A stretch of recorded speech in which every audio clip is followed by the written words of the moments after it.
নমস্কার বন্ধুরা, রনিতাস ফুড প্লেসে সকল বন্ধুকে স্বাগত জানিয়ে আবারও একবার চলে এসেছি আপনাদের জন্য নতুন একটি রেসিপির ভিডিও নিয়ে। আজকে আমি আপনাদের সঙ্গে শেয়ার করব পুলি পিঠার একটি রেসিপি। খুবই সহজ পদ্ধতিতে আজকে আপনাদেরকে আমি পুলি পিঠা বানিয়ে দেখাবো। এটি বানানো কিন্তু খুবই সহজ ও খেতে কিন্তু খুবই সুস্বাদু হয়। আর শীতের দিনে এই রকম পুলি পিঠা থাকলে তো আর কোনো কথাই নেই। আপনারা খুবই অল্প উপকরণ দিয়ে ও খুবই কম সময়ে এই রেসিপিটি বাড়িতে তৈরি করে ফেলতে পারবেন। যারা প্রথমবার বানাবেন তারা কিন্তু অনায়াসে এই রেসিপিটি বানিয়ে ফেলতে পারবেন।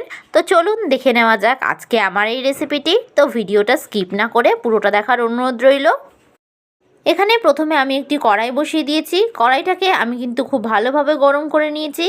এবার আমি এর মধ্যে দিয়ে দেব 1 বাটি পরিমাণে জল।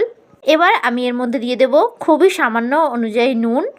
এবার নুনটাকে জলের মধ্যে আমি খুব ভালোভাবে মিশিয়ে নেব।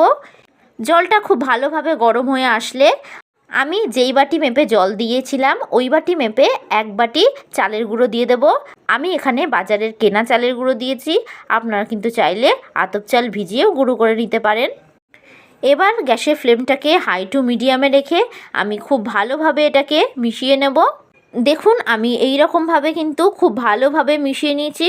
এবার গ্যাসের ফ্লেমটাকে আমি একদম লোয়ে করে দেব। এবার এটাকে আমি ঢাকনা চাপা দিয়ে দেব 1 মিনিটের জন্য। 1 মিনিট পর আমি ঢাকনা সরিয়ে নিলাম। এবার আমি গ্যাসের ফ্লেমটাকে অফ করে দেব।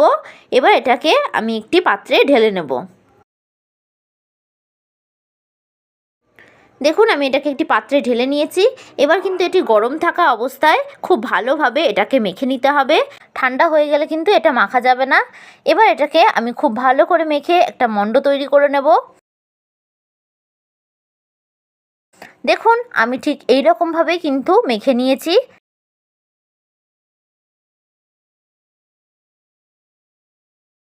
এবার এটাকে আমি একটি সুতির ভেজা কাপড় দিয়ে চাপা দিয়ে রেখে দেব আধ ঘন্টার জন্য। এবার এখানে আমি একটি কড়াই বসিয়ে দিয়েছি। কড়াইটাকে আমি খুব ভালোভাবে গরম করে নিয়েছি। এবার আমি এর মধ্যে দিয়ে দেব 1 কাপ পরিমাণে নারকেল কোড়া ও দিয়ে দেব গুড়। আমি এখানে পাটালি গুড় দিয়েছি, আপনারা কিন্তু চাইলে চিনি দিয়েও করতে পারেন। মিষ্টিটা অবশ্যই আপনারা যে যতটা খেতে পছন্দ করবেন সেই অনুযায়ী দেবেন। এবার এটাকে খুব ভালো করে আমি নাড়াচাড়া করে কিন্তু মিশিয়ে নেব। এই অবস্থায় গ্যাসের ফ্লেমটাই কিন্তু আমি অবশ্যই লোয়ে রেখেছি। আমার এই রেসিপিটি যদি আপনাদের কাছে ভালো লাগে তাহলে অবশ্যই একটি লাইক করবেন, আমার চ্যানেলটি সাবস্ক্রাইব করে দেবেন ও পাশে থাকা বেল আইকনটা প্রেস করে দেবেন।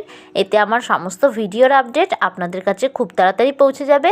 আর যারা যারা ফেসবুক থেকে দেখছেন তারা রনিতাস ফুড প্লেস পেজটিকে ফলো করে দেবেন। দেখুন পুরটা কিন্তু আমাদের একদম রেডি হয়ে গেছে। এবার এটাকে আমি নামিয়ে নেব। নামিয়ে একটু আমি ঠান্ডা করে নেব।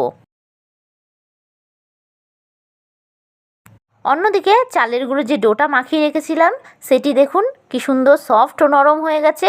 এবার এটার থেকে আমি লেচি কেটে নেব। লেচি কেটে আমি হাত দিয়ে এইভাবে গোল করে নেব।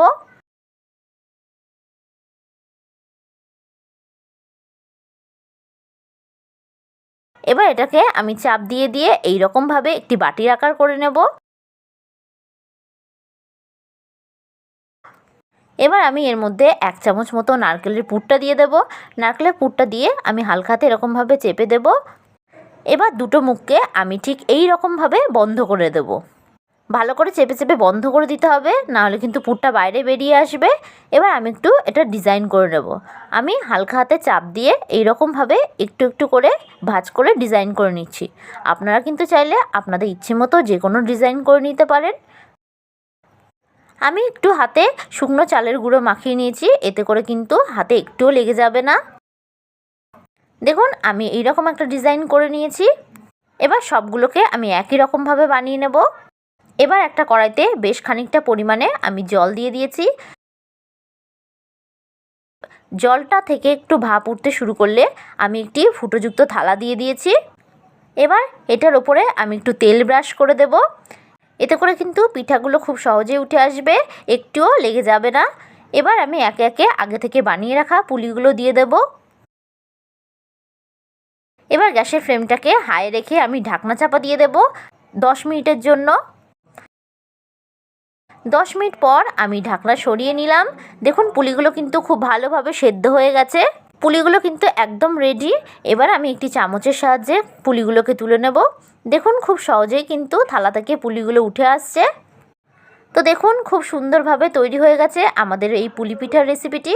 এটি কিন্তু খুবই সফট ও নরম হয়েছে, একটুও শক্ত হয়নি। তো আপনারা খুবই সহজে এই রেসিপিটি বাড়িতে বানিয়ে ফেলতে পারবেন। যারা ভয় পাচ্ছেন পিঠার রেসিপি তৈরি করতে, তারা কিন্তু এই রকমভাবে বানালে খুবই সহজে বানিয়ে ফেলতে পারবেন। আমার এই রেসিপিটি যদি আপনাদের কাছে ভালো লেগে থাকে তাহলে অবশ্যই একটি লাইক করবেন, আমার চ্যানেলটি সাবস্ক্রাইব করে দেবেন ও পাশে থাকা বেল আইকনটা প্রেস করে দেবেন। এতে আমার ভিডিওর আপডেট আপনাদের কাছে খুব তাড়াতাড়ি পৌঁছে যাবে।